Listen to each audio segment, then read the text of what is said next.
Hey guys, what's going on? Today I'm bringing you a video talking about this new Xbox Series X. They released some new information today through Digital Foundry. So first of all, we're going to have a nice little cat and mouse game here on the roof. So obviously I got that first guy real quick. And here I am fighting this second guy. This is a really bad gunfight, this particular section right here. Should have ducked way sooner. But anyway, so now I'm pretty much stuck here, and what you'll see is that I end up being more patient than he is. He's got me pinned down, but also, he got impatient right here. So there's that. Anyway, so we're gonna be talking about the new Xbox Series X today. Digital Foundry released 2 new videos today. This was going to be a Warzone video actually, but then these videos came out from Digital Foundry, and I didn't want to ruin the Warzone videos by talking about Series X only, so I'll do those in another day coming up the next video. But for now, we're just going to be talking about the Series X. So the Series X Digital Foundry got flown out to Redmond, Washington. I'm assuming it was a couple of weeks ago because the US has a travel ban currently on Europe, and that's generally how these things work. Is they film them 2 weeks ago or whatever, and then they can have time to edit it and set it all up. And so anyway, so they were invited out to see it, and they basically had the first video that I watched was about basically just kind of their experience. Like, they got some hands-on experience with it. Now, it should have been a single shooting right there. Definitely would have been a better option, but I ended up just trying too hard, and then he ran off, and I don't have any loot right now. I only have a clip and a half or whatever, no armor, no weapons, no equipment, so I'm just going to let him be. Plus, I'm going for the mystery box. That's also why as soon as I dropped there at the asylum, I turned around and came here, was because I'm trying for the box. Just trying for a challenge in this game. So it's a little bit of a slower gameplay. I think I only end up with 4 kills, and I don't believe I have any kills until top 20. But I end up getting a win, and it was fine. When you're going for challenges, sometimes that happens. I tend to go for the challenges. Free crates, especially now that you can buy stuff with crates. So first one was just talking about their experience. They got to play the console. They got to see the console physically. They got to see all the parts. They got to talk with the developers. They got to talk with the head engineer. And I always forget his name, but he's got a super long beard. And they got to talk with him. And they talked about just, what the console looked like physically. They said it was roughly, one of the guys, John, said it was roughly about the size of 2 GameCubes stacked on top of each other. So it says it's 15 centimeters by 15 centimeters by like 30 or something like that. So it's actually basically the exact same height as the current Xbox is wide, but it's obviously deeper. So, it's a square basically. And so I equate it to like a tissue box or like a loaf of bread that's a little bit thicker. Maybe like a Texas toast loaf of bread or something like that. And they said the fan is 130 millimeters or something, or right around there, which is, about 13 millimeters. Or centimeters, whatever. So, anyway, interesting. But they just talked about the controller, which was slightly redesigned. And at this point, what we're going to talk about this video, the controller is really the only thing that they did not completely redesign from scratch. And they basically they told the story of how many pictures they had. Like, Microsoft had hundreds and hundreds of pictures of just different people around the country or around the world holding their controllers the way they hold them. And they were just showing all manner of kind of controls. Like, they were showing, people with one hand using both analog sticks and another one on the trigger and the button. Like, just all different kinds of crazy stuff. And so they said, basically this was... And that reminds me of what they did with the Elite controller. They talked about some real in-depth stuff that they did with the Elite controller to really get feedback from real gamers. And so it basically just says to me, like, and what Microsoft said was they didn't feel like the controller was broken, so they didn't want to try to fix it. They didn't want to try to change anything or fix it because the controller is basically fine as is. It's slightly redefined. It's very slightly smaller. And then, yeah, other than that, it's got a little bit it's got some textured grip on the triggers. The guy, John, again, from Digital Foundry, said that he really likes the buttons, the bumpers, right bumper, left bumper. He said they were much easier to use than on this current generation. Which I agree with him when he said it's always been a little bit of a pain to use them on this generation. I totally agree with that. But and that was cool. They just talked about how everything was basically just so closely crammed in there and how it's all designed for cooling and all that kind of stuff. So, yeah, that was the first video, and they talked, about that kind of stuff. And then the second video is more on the specs, and we'll dive into those in a second. But I just wanted to say that it's cool that Microsoft is doing this. to release these specs now because they basically, Sony hasn't said anything. And, you know, they're both trying to play their cards pretty close to their chest to wait and see what the other one's doing before they're releasing anything. But Microsoft is basically just saying, like, all right, I mean, we waited months and they haven't done anything, so we're just going to, you know, it's been like 4 months since they announced the 1X, or 3 months. So it's just like or Series X, sorry. They're just going to say, like, hey, man, you know, we're just going to throw it out there then. And based on the stuff they're doing, the custom stuff they're doing, I feel like, you know, maybe Sony's a little bit behind. Because certainly a lot of these things I was not expecting. I was not expecting Microsoft to go this custom down this road. You know, you could just say how easy it would be for them to just use some off-the-shelf parts and just throw something together. And they're just, this is not what this is. This is a fully custom Xbox with, you know, basically everything in about it is changed. Like I said, except the controller, even the design slightly changed on the controller. It's basically the exact same layout, slightly different D-pad, more like the Elite D-pad, which is the dish, which I actually really love. That's what I use. And then that's it. That's about it. It just looks slightly different, but everything else is basically new. And I feel like Sony, if they hadn't already gone down this path, it's too late for them to go down this path. So we're going to start with just some random specs real quick. So we'll start with the CPU because that's the part I think is the most important. Currently on this version of consoles, the GPU is not really the issue. This Xbox One X, which this footage is captured on, can do 4K, and on games like Call of Duty, the EA sports games, you know, Battlefield, those type of games, Forza Motorsport, they can hit 60 FPS at 4K on those games. So that's not really the issue. Obviously, we'd like to be able to turn the quality settings up a little bit, you know, get some better shadows and some better textures and stuff. But for now, you know, that's not the weak point of the system. The weak point of the system now is most surely the CPU. And what we're talking about here with this new CPU is a ridiculous increase in power. So it's powered by, well, we've known this for a long time, but it's a Zen 2 CPU. And it's an 8-core CPU. It's also 16 threads, which was rumored, but we hadn't heard confirmation of that yet. So it's an 8-core, 16-thread CPU. 16 threads essentially means that each core can be doing 2 things at one time. And it doesn't double your performance, but it does give you about a 30% boost. So it does give you a decent amount of extra performance. And currently on these consoles, there's some part of the CPU reserved just for system tasks like the the OS and the shell, that kind of stuff, just making sure everything runs smoothly. That what they're going to do the same on this next one. They're going to have seven of the 8 cores are going to be accessible for games, and then 1 core is going to be dedicated to just the system stuff. And yeah, so it's, you know, it's an 8-core, 16-thread CPU. Now, I had hoped that it would be in the high 2.8, 2.9 gigahertz range, and then hopefully we would get some boost clock, which is how the PC ones work, which means that 1 or 2 of those 8 cores can boost up to, like, say, maybe 3.4, maybe even 3.5 was like a pipe dream for me. I was like, dude, if we get a 3.5, that thing would be off the chart. Well, turns out Phil Spencer and Xbox are really dedicated to providing a very, very consistent experience, and part of the boost clock issue is that depending on the thermal situation, meaning whether you have it crammed in an entertainment center or a drawer, whether you're playing in an open desert or in the middle of a lake bed while you're ice fishing or something like that, there's a lot of variance in how much it could boost, and they don't want a different performance for some people versus other people. So they have locked the CPU frequency, which when I heard that I thought, okay, so it's probably going to be 3 gigahertz, something like that. It's 3.6 gigahertz locked. That is outrageous. That is way higher than I thought it was going to be. I bet you there's a lot of people out there who are surprised. And for those of you that don't pay attention that much to the PC stuff, that's a pretty big deal.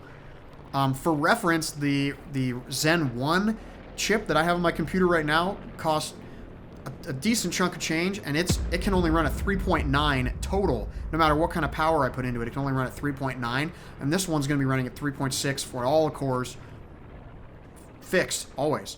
Now, the alternative option for developers, and that really seems to be a theme here, is that they really want to give developers the choice to do what they want with the power. So the alternate choice is, if they only want to use 8 cores and 8 threads, which is what the current consoles have, and a lot of game engines and stuff are kind of optimized for that, or sort of planned around that at least for the consoles. So they've given the option that if developers use the the 8-core 8 threads, then they actually can go up to 3.8 gigahertz fixed, which is really ridiculous. I mean, it's not that much. It's 5 or 8% or whatever of a boost, from what it is currently, or from the 3.6. But what that's going to allow them to do is get a little more oomph at the beginning before they've been able to optimize these games for the 16 threads. And then as time goes on, they'll be able to sort of roll into and lean into the 16 threads, which, again, provides about a 30% performance increase. So it's going to be significant. So, it's all locked. That was a surprising thing to me. But it kind of makes sense, actually, if you think about it. But 3.6 gigahertz, this is shaping up to be pretty serious. Now, because of that, the current consoles run at like 1.7, and then the PS4 Pro runs at 2.1, and the Xbox One X runs at 2.3. So from the architecture that's in here now, which is the Jaguar architecture, to Zen 1 was a 50% improvement at the same clock speed, and then Zen 1 to Zen 2 was another 10 to 15% increase at the same clock speed, which is roughly 60 or 65%. And then you throw in the multi-threading, that's another 30%. So we're talking about a CPU that for the same clock speed is actually going to be twice as powerful. It's 90 to 95% as powerful. Well, that's not exactly right, but it's almost twice as powerful as the current CPUs. And then when you factor in the multi-threading, well, we already talked about that. But the frequency is what I meant to say. When you factor in the frequency, you're talking about even over the Xbox One X, 2.3 to 3.6 is more than a 50% increase. It's like a 70% increase. So we're talking about a CPU that is effectively, twice, maybe even 2.5 times, maybe even 3 times as powerful as what we're dealing with right now, which means that 60 FPS should be an absolute breeze.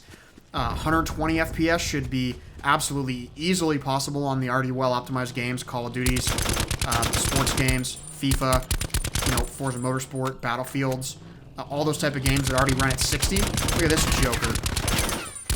Now, I ran out of ammo, and my shots were all off, but if you keep your movement unpredictable, then you're going to miss you. So we're talking about a CPU that's so much more powerful, it's just going to open up so many doors that we don't even know could be opened right now, and especially people that don't pay attention to the PC space or don't know about the technical stuff, like, the amount of doors that this has opened is really... It's the amount and volume of the doors is so much, we won't really know for like 2-3 years what we can really do with it. Maybe even more than that. And I've said for a long time it's going to be the biggest jump in console generation since the Xbox 360 days. And look how close I was to death right there. Right? Man, my movement was... So, we don't know how much... I mean, it's going to be as big a difference as the original Xbox to Xbox 360, which... is a huge jump, and that game or that console wasn't really fully utilized for years and years afterwards. Like, you think about the fact that Call of Duty 2, the World War, nice, got some level 3. The World War II game came out on that console, the first one, and then you look at Call of Duty Black Ops 2, and that was the last game to launch on the Xbox 360, and you think, wow, the difference between those two games is unbelievable, and that's basically what we're starting here with this new generation. So, moving on to the memory here. So it's 16 gigs of memory, which I was a little disappointed. I thought it was going to be more like 20, and then they would have 4 dedicated, but it's 16 gigs of RAM. And because of, so they had to do a custom interface. Normally this would be like a, say, 356-bit, which is just how wide the bus is, like how the memory's connected. But because of some issues they were having with signal integrity, when you're transferring signal between memory chips and the actual chip or the SoC, there's trace routes, which are like the actual copper traces along the circuit board that transfer the data back and forth. And if you go certain distances or you don't have enough power between them, then you actually have signal degradation and you lose speed and lose performance. So what they did is they had to create a custom interface that's 320-bit, which is, again, a custom interface because they couldn't quite get all the memory to run at the exact same speed. So what it is of the 16 gigabytes, there's going to be 10 gigabytes at the faster speed of 560 gigabytes a second, which is very fast. And then the 6 gigabytes of the 16 will be at 336 gigabytes per second, which is actually the same speed that the Xbox One X memory runs at, or very close. And so the 10 gigabytes is going to be specifically all available to games for the highest speed stuff possible. And then of the remaining 6 gigabytes, they've split that into 2 groups. And 2.5 of that is standard memory that's just reserved for the operating system and all that kind of stuff, so just for system tasks. And then the 3.5 remaining is also usable by games. It's just a little bit slower speed. So 10 of the gigabytes is going to be really ultra high speed. It's all GDDR6, but again, they couldn't quite get the speeds right on all of it. We're having some signal issues, so they basically customed it to this. So 10 gigabytes is available for the games at the full speed, and then they have an additional 3.5 that's a little bit slower speed, but it's still as fast as the Xbox One X, which, by the way, is like 5 times the speed of the Xbox One OG, which is really sick. So again, total of 13.5 gigabytes available to developers. That's pretty good. 12. The biggest gaming cards now have 11 gigabytes. So I guess you could get 16 on one of the AMD cards, but that's not a thing really. So I don't know. It's pretty cool. They talked a lot about, just really quick, I died in this exact situation, exact same circle, exact same situation, to a guy camping behind those 2 Orchid Estates signs. So here I can see that motorcycle, and I'm like 90% positive there's a guy back there, so I don't want to push across the street quite yet, because I know there'll probably be other guys over there. I don't want to get pinched between him and another guy. So they did a lot of talk about the ray tracing, which is hardware accelerated ray tracing. So what that means is, instead of taking a massive performance hit for doing ray tracing, they're basically going to have hardware acceleration, so it can provide a lot of assistance in parallel, which is going to mean that the ray tracing is something that's going to be available to all games, basically all developers, all games, and it's going to allow them to use that however they want. And ray tracing will affect the lighting specifically, probably mostly. They can use it for audio also, but mostly it's for ray trace light. And a light's a particle, and what the ray tracing does is it accurately simulates exactly where the light actually goes and where it would bounce. So if you look at what's ahead of me on screen right now, for example, the light coming through those trees and the shadows and the reflections of the light and the way the light bounces around and carries around, that all would be hyper realistic in a ray tracing scenario. Of course, the developer gets to choose how much they want to use that, how much they want to leverage the ray tracing. Maybe a little bit, maybe a lot. It's going to be up to them. And that seems to be the theme here, is that they really want it to be up to the developers on how to do that. And there were a lot of different crazy numbers given around that talked about the potential of ray tracing. But basically, just it's enough to say that it's going to have ray tracing, and to what extent it gets used will depend on the game. But the ability is there, and they have dedicated hardware so that it doesn't completely tank the game's frame rate. So you're not running at like 12 FPS, but you have cool lighting or something. So storage is the next part, which I think is one of the biggest upgrades on this generation. Obviously, the CPU, I think, is probably the biggest. I don't know. It's hard to say. The CPU and the storage are both equally impressive, in my opinion. And so what it is it's a custom NVMe, which is the fastest SSD you can get. 1 terabyte of custom NVMe storage, which is roughly about 2.4 gigabytes per second. Just for reference, the current consoles have 150 megabytes per second. A standard SSD has 500, and the NVMe SSD has 2400 in this instance, at least. So we're talking about roughly a 15 times improvement over current games. So that means if you change nothing else, you didn't do anything to the game, you literally just bought the console, put in an old disc like this game, and played it, in theory, the loading screen should be about 10, at least 10 times faster, which is just ridiculous. And that's going to really eliminate loading screens almost altogether, at least the way we know them, and there really shouldn't be any issues. And one of the demos they got to show was the quick resume, and I'll link the Digital Foundry video down in the description, but one of the features they showed was quick resume, which is basically where you can be playing a game, and you can just stop in the middle and go to your dashboard and click on another game, and it'll bring up that game, and it'll bring it up exactly as you last left it, essentially read as if you paused the game and then went right back to it. And the reason it does that is because it has such fast memory. It can do that, and the average time that they were getting over these games was about 6 seconds. So imagine you're playing one game, and from the time you press the guide button, it's less than 10 seconds until you're in another game exactly where you resumed it. Not like at the loading screen, watching the title screen, splash screen, and then you get back into the game. We're talking like you're right back in the middle of the game, like right where you were, which is really sick. I don't know how much practical use there is for that, personally. I don't know how many people actually play multiple games simultaneously. That seems kind of weird to me, but hey, it's a cool thing. So now they also have a expandable memory in the back, which is a 1 terabyte NVMe drive that you're going to be able to buy. It's essentially the same size as like an old school memory card, for those of you that remember those. And no word on pricing yet, but if it's 1 terabyte, I have to imagine it's probably going to be $100, $125, something like that, depending on the way it works. It might even be $150. But essentially what this means, unfortunately, is that Xbox Series X games, you're not going to be able to play those on a external hard drive. In fact, external hard drives are only going to be for Xbox 360 and Xbox One games, or for storing a Series X game. However, you won't be able to play the Series X game until you transfer it to the internal storage.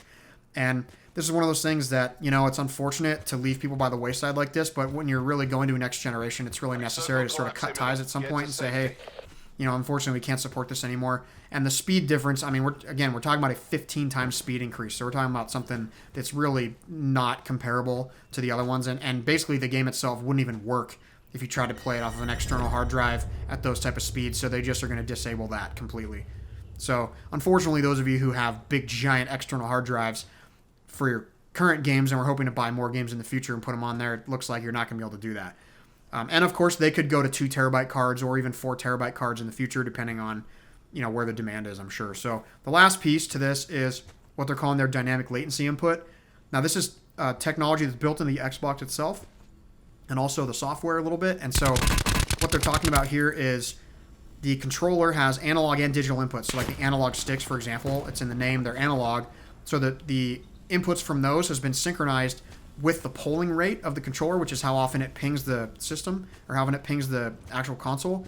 So they basically allowed more synchronization between the analog stuff and what's actually displayed on screen, which actually will make them feel way more responsive. And then, of course, we're talking about 120 FPS on games that run at 60 and 60 FPS on games that run at 30. So we're talking about something that's a much more significant latency input thing. And then all the digital inputs are basically time stamped, and it's a computer thing that where they'll work with that and make sure everything's synced up nice and perfectly. They basically fully rewrote everything in the latency stack. So everything from the actual actions on the controller to the controller signaling those to it sending it to the console receiving it to the console displaying it on screen.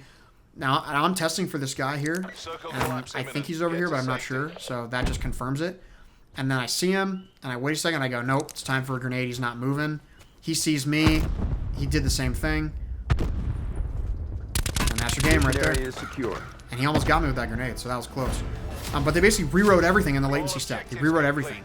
And then within the game itself, within the Xbox itself, it's going to be able to track things within the engine, things within each individual game to make sure that the latency is as minimal as possible, which it's something developers aren't even going to have to worry about. It's just going to, obviously they'll have to optimize, but it'll just be embedded in the console so it can actually track that information and get that stuff. So, there's a lot to unpack here, a lot to talk about. We talked for about 20 minutes about it. I could go on for another 40 minutes about it.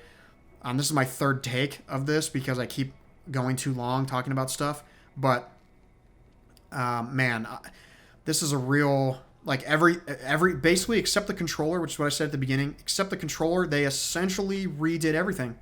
They went and looked at every single aspect of the console and said, let's do this, let's do that, let's change this. And of course, we didn't talk about the other thing real quick, but the HDMI 2.1, which allows for 4K 120 hertz signals, which is currently not possible on HDMI 2.0. You can only go 4K 60 with HDR data. It takes up all the bandwidth. So HDMI 2.1 is the new standard for that, and that'll be able to do 4K 120 at HDR. And so basically every single thing about this console from the ground up was changed, was looked at, was researched, and I really think Microsoft has just said, you can tell what they did with the Xbox One X. They said, enough of this crap, enough of us screwing around, we really need to double down and go hard here. And that's what they're doing. So unless Sony has some crazy trick up their sleeve, I think this is going to be a tough beat for Sony, especially since Microsoft is first out here with all the information. And of course, Microsoft did a good thing by getting all this info out there now so people can talk about it for a few months. And then when E3 rolls around, of course, it's not called E3 because they canceled E3, but whenever E3 time rolls around and they release all this stuff, it's just going to be pretty much all about games. And I'm super excited for that. Guys, I'm so stoked. I'm so much more excited now than I was yesterday, and that's been true basically every day they've released any sort of news about this console. But this really just shows me the level of effort they've gone to just improve every single thing about the console. And they're really not taking a chance and saying, hey man, you know, let's just do this. It's not broken. They're really redoing everything, and they're really swinging for a home run on this one. So let me know what you guys think.